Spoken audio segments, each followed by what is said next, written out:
ಸ್ವಾತಿ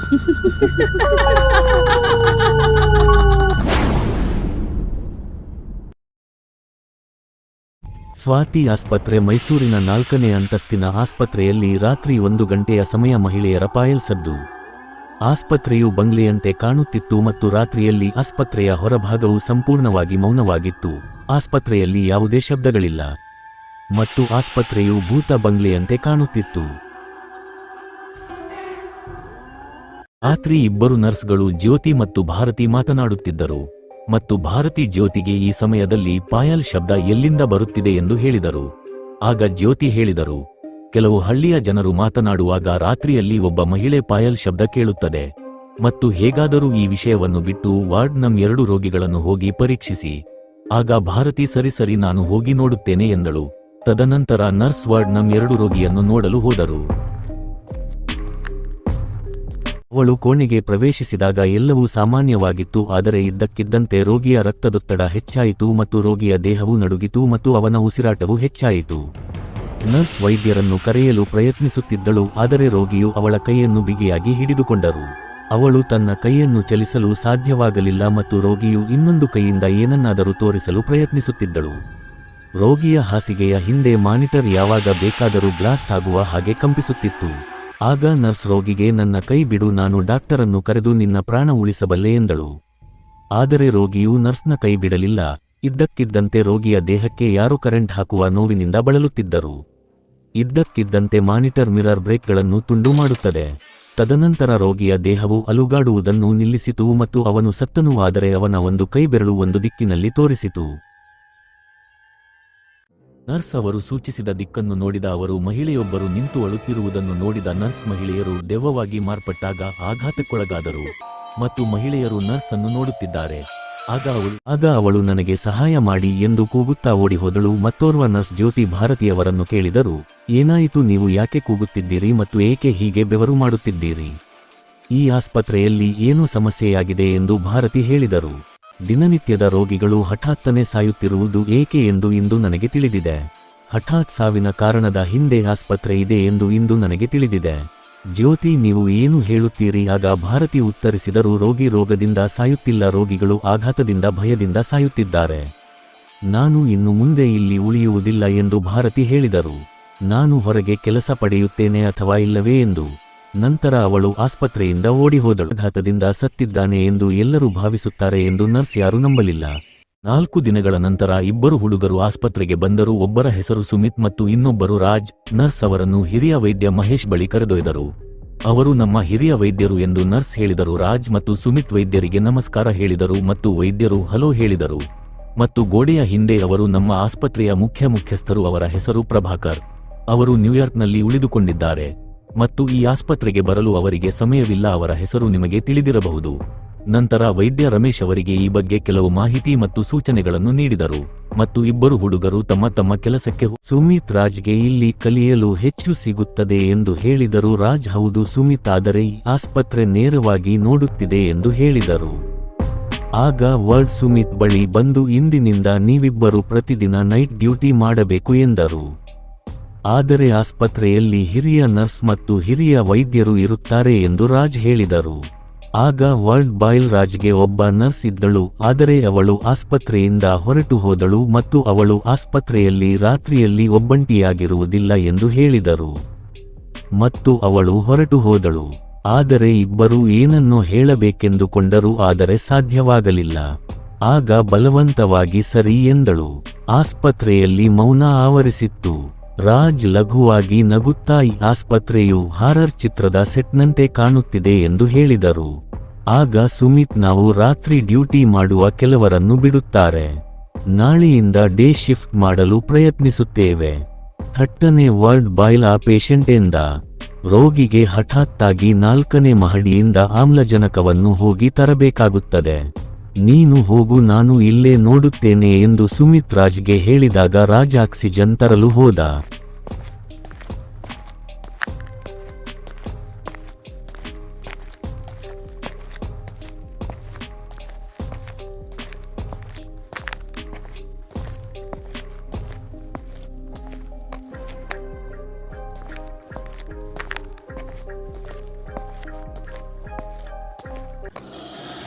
ತಪ್ಪಾಗಿ ರಾಜ್ 5ನೇ ಮಹಡಿಗೆ ಹೋದರು.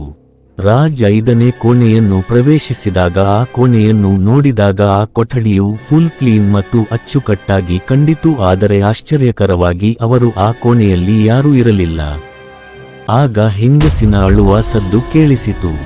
ಆಗ ರಾಜ ಹೆಂಗಸು ಯಾಕೆ ಅಳುತ್ತಿದ್ದಾಳೆ ಮತ್ತು ಎಲ್ಲಿಂದ ಸದ್ದು ಬರುತ್ತಿದೆ ಎಂದನು. ಯಾರು ಅಳುತ್ತಿದ್ದಾರೆ? ಬಹುಶಃ ಕೆಳಗಿನ ಮಹಡಿಯಿಂದ ಶಬ್ದ ಬರುತ್ತಿದೆ. ತದನಂತರ ಮಹಿಳೆಯ ಅಳುವ ಸದ್ದು ಕೇಳಿಸಿ ಮುಂದೆ ಸಾಗಿ ಆಕ್ಸಿಜನ್ ಸಿಲಿಂಡರ್ ತಂದು ಕೆಳಗೆ ಬಂದಳು.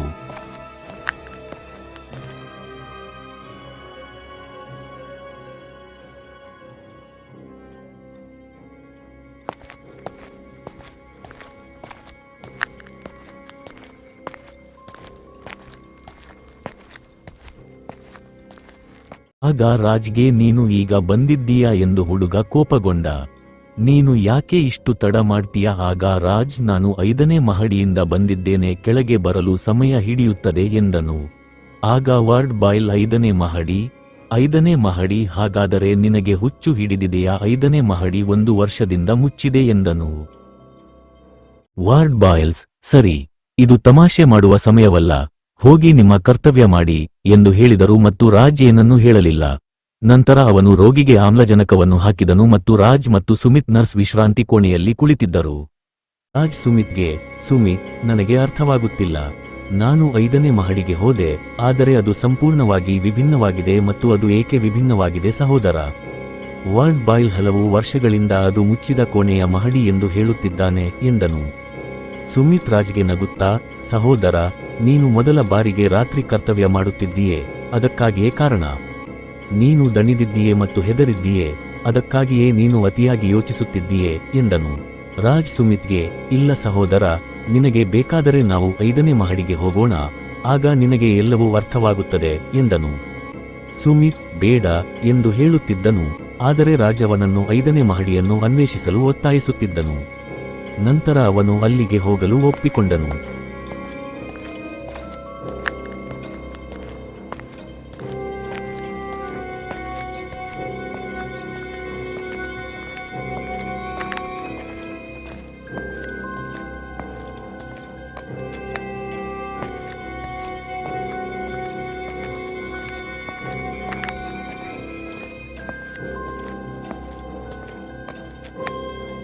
ಅವರು 5ನೇ ಮಹಡಿಗೆ ತಲುಪಿದಾಗ ರಾಜ್ಗೆ ಆಘಾತವಾಯಿತು. ಕೋಣೆಯು ಸಂಪೂರ್ಣವಾಗಿ ಧೂಳಿನಿಂದ ಕೂಡಿತ್ತು ಮತ್ತು ಜೇಡರ ಬಲೆಗಳು ನೇತಾಡುತ್ತಿದ್ದವು. ನೆಲವು ಕೊಳಕು ಮಣ್ಣಿನಿಂದ ತುಂಬಿತ್ತು ಮತ್ತು ಕೋಣೆಯ ಬಣ್ಣವು ಮಂಕಾಗಿತ್ತು. ರಾಜ್ ಹೇಳಿದ, ಇದು ಹೇಗೆ ಸಾಧ್ಯ? ನಾನು ಈಗ ತಾನೇ ಬಂದೆ ಮತ್ತು ಎಲ್ಲವೂ ಚೆನ್ನಾಗಿದ್ದವು. ಆಗ ಸುಮಿತ್ ಹೇಳಿದ, ನೀನು ಹುಚ್ಚನಾಗಿದ್ದೀಯಾ? ನೋಡು, ಇಲ್ಲಿ ಏನೂ ಇಲ್ಲ. ಮುಂದೆ ಬನ್ನಿ, ಹೆದರಬೇಡಿ, ಮುಂದೆ ಬನ್ನಿ ಎಂದು ಧ್ವನಿಯೊಂದು ಕೇಳಿಸಿತು. ಸುಮಿತ್, ಏನಾದರೂ ಕೇಳಿಸಿತಾ ಎಂದು ಕೇಳಿದನು. ಆ ಧ್ವನಿಯು ಕಾರಿಡಾರ್ನಿಂದ ಬರುತ್ತಿತ್ತು. ಆಗ ಇಬ್ಬರು ಧ್ವನಿಯು ಕೆಳಗಿನಿಂದ ಬರುತ್ತಿದೆ ಎಂದು ಭಾವಿಸಿದರು. ನಂತರ ಇದ್ದಕ್ಕಿದ್ದಂತೆ ನನಗೆ ಸಹಾಯ ಮಾಡಿ ಎಂಬ ಧ್ವನಿ ಕೇಳಿಸಿತು. ಅವರು ಧ್ವನಿ ಬರುತ್ತಿದ್ದ ದಿಕ್ಕಿಗೆ ಹೋದರು. ಅಲ್ಲಿ ಒಬ್ಬ ಮಹಿಳೆ ಅಳುತ್ತಾ ಏನನ್ನೋ ಹೇಳಲು ಪ್ರಯತ್ನಿಸುತ್ತಿದ್ದಳು, ಆದರೆ ಅವಳ ಧ್ವನಿಯು ಬಾಯಿಯಲ್ಲಿ ಸಿಲುಕಿಕೊಂಡಿತ್ತು ಮತ್ತು ಇದ್ದಕ್ಕಿದ್ದಂತೆ ಅವಳ ಉಸಿರು ನಿಂತು ಅವಳು ದೆವ್ವವಾದಳು. ಸುಮಿತ್ ರಾಜ್ಗೆ, ಇಲ್ಲಿ ಏನಾಗುತ್ತಿದೆ? ಆ ಮಹಿಳೆ ಹೇಗೆ ದೆವ್ವಳಾದಳು ಎಂದು ಕೇಳಿದನು. ರಾಜ್, ನನಗೆ ಗೊತ್ತಿಲ್ಲ, ಆದರೆ ಇಲ್ಲಿ ಏನೂ ಸರಿಯಿಲ್ಲ ಎಂದನು. ಅವರಿಬ್ಬರು ಹೆದರಿದರು ಮತ್ತು ಇದ್ದಕ್ಕಿದ್ದಂತೆ ಆ ದೆವ್ವವು ಮರುಕ್ಷಣದಲ್ಲಿ ಮಾಯವಾಯಿತು. ಮುಂದಿನ ಕ್ಷಣದಲ್ಲಿ ಎಲ್ಲವೂ ಚೆನ್ನಾಗಿದ್ದವು ಮತ್ತು ಸಾಮಾನ್ಯವಾಗಿದ್ದವು. ರಾಜ್ ಸುಮಿತ್ಗೆ, ಅದು ಏನಾಗಿತ್ತು ಎಂದು ಕೇಳಿದನು. ಸುಮಿತ್, ಅದು ಭ್ರಮೆ ಎಂದನು. ನಂತರ ಅವರು ಆ ಆಸ್ಪತ್ರೆಯ ಹಿರಿಯ ನರ್ಸ್ಗೆ ಕರೆ ಮಾಡಿದರು. ಸುಮಿತ್ ಮತ್ತು ರಾಜ್ ನಡೆದ ಘಟನೆಯ ಬಗ್ಗೆ ಹೇಳಿದರು. ನರ್ಸ್ ಅವರಿಗೆ, ದಣಿವು ಮತ್ತು ನಿದ್ರೆಯಿಲ್ಲದ ರಾತ್ರಿಯಿಂದಾಗಿ ನೀವು ತೊಂದರೆಗೊಳಗಾಗಿದ್ದೀರಿ ಮತ್ತು ಅತಿಯಾಗಿ ಯೋಚಿಸುತ್ತಿದ್ದೀರಿ ಎಂದು ಹೇಳಿದರು. ಸುಮಿತ್ ಮತ್ತು ರಾಜ್ ನರ್ಸ್ಗೆ ಕ್ಷಮೆಯಾಚಿಸಿದರು ಮತ್ತು ಅಲ್ಲಿಂದ ಹೊರಟು ಹೋದರು. ಮರುದಿನ ರಾತ್ರಿ, ಏನೇ ಆದರೂ ರಾತ್ರಿ 5ನೇ ಮಹಡಿಗೆ ಹೋಗಬಾರದು ಎಂದು ಇಬ್ಬರು ನಿರ್ಧರಿಸಿದರು. ರಾಜ್ ಮತ್ತು ಸುಮಿತ್ ಇದ್ದಕ್ಕಿದ್ದಂತೆ 3ನೇ ನಂಬರ್ ಬೆಡ್ನಲ್ಲಿದ್ದ ರೋಗಿ ಸರಿಯಾಗಿ ನಡೆಯಲು ಸಾಧ್ಯವಾಗುತ್ತಿಲ್ಲ ಎಂದು ನೋಡಿದರು. ನಂತರ ಆ ರೋಗಿ ವೇಗವಾಗಿ ಓಡಲು ಪ್ರಾರಂಭಿಸಿದನು ಮತ್ತು ಅವನ ಧ್ವನಿ ಭಯಾನಕವಾಗಿತ್ತು. ಇದನ್ನು ನೋಡಿದ ನಂತರ ರಾಜ್ ಮತ್ತು ಸುಮಿತ್ ಶಾಕ್ ಆದರು. ಅವರಿಬ್ಬರು ಕಲ್ಲಿನಂತೆ ನಿಂತಿದ್ದರು. ರೋಗಿ ಓಡುತ್ತಿದ್ದನು ಮತ್ತು ಇದ್ದಕ್ಕಿದ್ದಂತೆ ಅವನ ಮುಖ ಭಯಾನಕವಾಯಿತು. ಅವನ ಕಣ್ಣುಗಳು ಕೆಂಪಾಗಿದ್ದವು ಮತ್ತು ಅವನ ಮುಖ ಭಯಾನಕವಾಗಿತ್ತು. ನಂತರ ಅವನು ಮಲಗಲು ತನ್ನ ಹಾಸಿಗೆಗೆ ಹಿಂತಿರುಗಿದನು. ಸುಮಿತ್ ಮತ್ತು ರಾಜ್ ಓಡಿ ಹೋಗಿ ರೋಗಿಯ ಮುಂದೆ ನಿಂತರು. ಆದರೆ ರೋಗಿಯು ಸತ್ತಿದ್ದನು. ಇದ್ದಕ್ಕಿದ್ದಂತೆ ರೋಗಿಯು ಅವರ ಇಬ್ಬರ ಕುತ್ತಿಗೆಯನ್ನು ಹಿಡಿದನು ಮತ್ತು ಸುಮಿತ್ ಮತ್ತು ರಾಜ್ ಭಯಭೀತರಾಗಿ ಸಹಾಯ ಮಾಡಿ ಎಂದು ಕೂಗುತ್ತಿದ್ದರು. ರಾಜ್ ಮತ್ತು ಸುಮಿತ್ ಅವರ ಕೂಗನ್ನು ಕೇಳಿ ಡಾಕ್ಟರ್ ಮತ್ತು ನರ್ಸ್ ಓಡಿ 5ನೇ ಕೋಣೆಗೆ ಬಂದರು. ಡಾಕ್ಟರ್ ಮತ್ತು ನರ್ಸ್ ಎಲ್ಲವನ್ನೂ ನೋಡಿದರು. ಎಲ್ಲವೂ ಸಾಮಾನ್ಯವಾಗಿತ್ತು, ಆದರೆ ರೋಗಿಯು ಸತ್ತಿದ್ದನು. ಸುಮಿತ್ ಮತ್ತು ರಾಜ್ ಆ ರೋಗಿಯ ಸಾವಿನ ಬಗ್ಗೆ ಮಾಹಿತಿ ನೀಡಿದರು. ವೈದ್ಯರು ಸುಮಿತ್ ಮತ್ತು ರಾಜ್ಗೆ ಈ ಆಸ್ಪತ್ರೆಯಲ್ಲಿ ಇದ್ದಕ್ಕಿದ್ದಂತೆ ಸಾವುಗಳು ಸಾಮಾನ್ಯ ಎಂದು ಹೇಳಿದರು. ವೈದ್ಯರ ಹೇಳಿಕೆ ಕೇಳಿ ಸುಮಿತ್ ಮತ್ತು ರಾಜ್ ಆಘಾತಕ್ಕೊಳಗಾದರು. ಸುಮಿತ್ ಕೋಪದಿಂದ ವೈದ್ಯರಿಗೆ, ರೋಗಿಗಳು ಇದ್ದಕ್ಕಿದ್ದಂತೆ ಸಾಯುವ ಈ ಆಸ್ಪತ್ರೆಯಲ್ಲಿ ಕೆಲಸ ಮಾಡಲು ನನಗೆ ಇಷ್ಟವಿಲ್ಲ, ನನಗೆ ಕಾಳಜಿ ಇದೆ ಎಂದು ಹೇಳಿ ಕೆಲಸ ಬಿಟ್ಟು ಹೋದನು.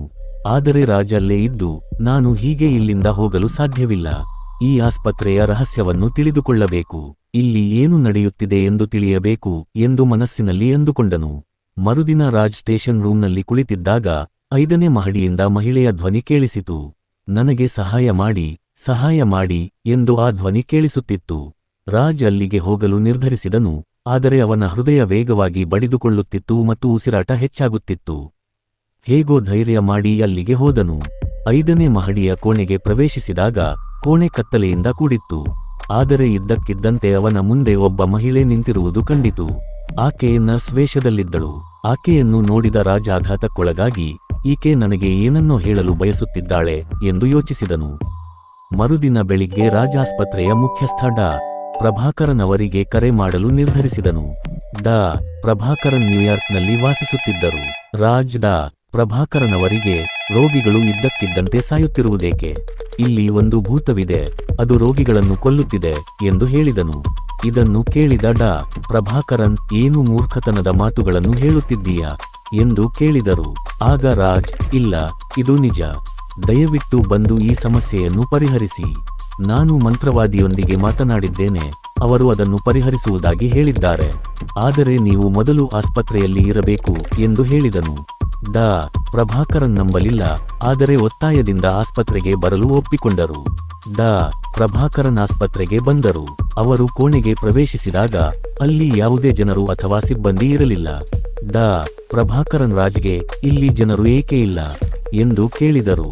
ಆಗ ರಾಜ್, ನಾನು ಅವರಿಗೆ ರಜೆ ನೀಡಿದ್ದೇನೆ, ಆದ್ದರಿಂದ ಇಲ್ಲಿ ಯಾರೂ ಇಲ್ಲ ಎಂದು ಹೇಳಿದನು. ಇದನ್ನು ಕೇಳಿದ ಡಾ.